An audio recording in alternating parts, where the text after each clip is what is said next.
Kolkata Holi code नगर में 8 साल के श्रेयांशु की हत्या इस कदर की गई थी जैसे कोई इंसान कागज को काटता है। हाथों की नसें कटी हुई थी, शरीर पर चाकू से काटने के निशान थे, शरीर से खून पानी की तरह बह रहा था। इसके बाद भी श्रेयांशु नहीं मरा तो फिर कातिल ने उसका सिर एक पत्थर से कुचल दिया। कुछ देर बाद श्रेयांशु के घर पुलिस आती है और जब पुलिस श्रेयांशु की लाश देखती है तो वो सोच में पड़ जाती है कि आखिर इस बच्चे से उस कातिल की क्या दुश्मनी थी जो इसे इतनी बेरहमी से मार डाला। जिस तरह श्रेयांशु को मारा गया उससे ये अंदाज़ा लगाया जा सकता है कि कातिल हर हालत में उसको मारना चाहता था। इधर श्रेयांशु के माता पिता रो रो कर पूरी तरह बिखर चुके थे क्योंकि उन्होंने अपना इकलौता बेटा खो दिया था।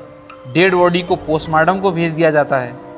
दोस्तों, पुलिस अपनी इन्वेस्टिगेशन शुरू करे उससे पहले जानते हैं कि श्रेयांशु के घर में कौन कौन रहता है।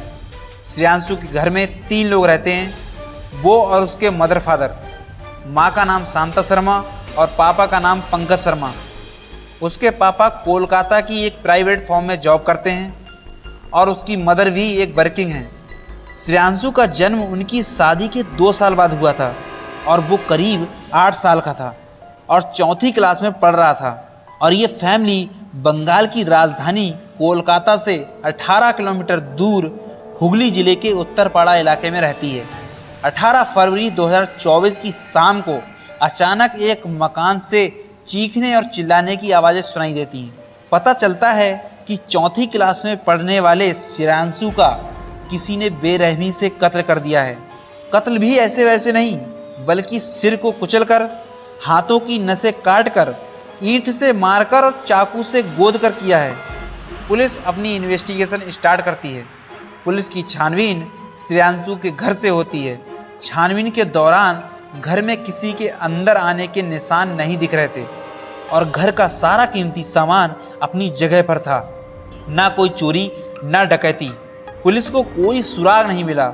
श्रेयांशु के घर एक कुत्ता भी था जो थोड़ी सी भी चहल पहल होने पर भौंकने लगता था। श्रेयांशु का मर्डर 2 से 4 बजे के बीच हुआ था। पुलिस के पूछने पर इलाके के लोगों ने पुलिस को बताया कि 2 से 4 बजे के बीच किसी ने भी कुत्ते की भौंकती आवाज़ को नहीं सुना। इसके बाद पुलिस ने जो अंदाज़ा लगाया वो बिल्कुल सही निकला। पुलिस ने सोचा कि खिड़की दरवाजे बंद थे। मर्डर के बाद सारा कीमती सामान अपनी जगह पर था और तो और गेट पर बंधा कुत्ता भी नहीं भौंका।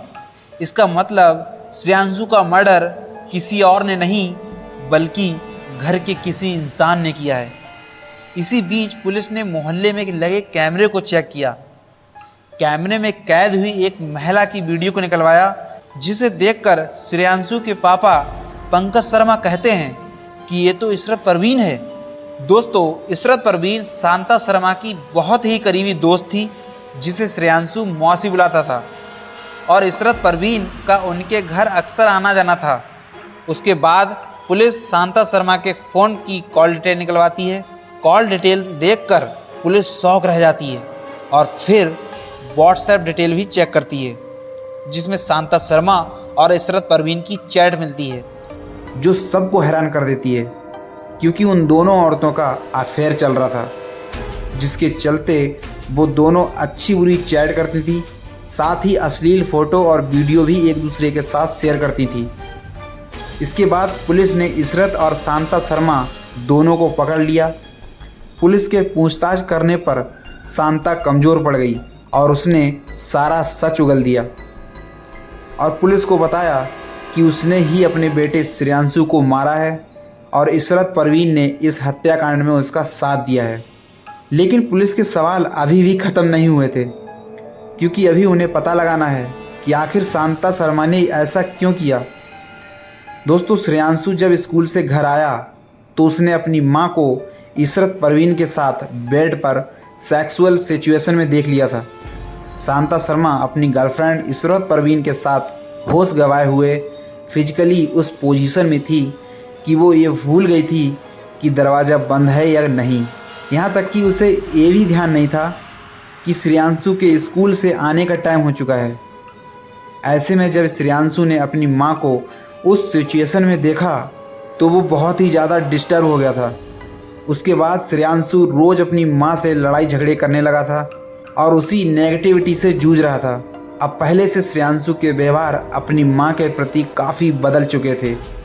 ऐसे में श्रेयांशु की माँ शांता शर्मा भी बहुत सोच में रहने लगी और उसे इस बात का डर था कि श्रेयांशु ये बात किसी को बता ना दे, और अगर उसने किसी को बता दिया तो उसकी बहुत बदनामी हो जाएगी। इसलिए शांता शर्मा माँ और बेटे का रिश्ता भूल गई और अपनी एक्टिविटी को छुपाने के लिए उसने अपने बेटे श्रेयांशु को मौत के घाट उतार दिया। दोस्तों, इस केस को सॉल्व करने में श्रेयांशु के घर बंधा कुत्ता मददगार साबित हुआ, क्योंकि श्रेयांशु के घर बंधा कुत्ता भौंका नहीं था।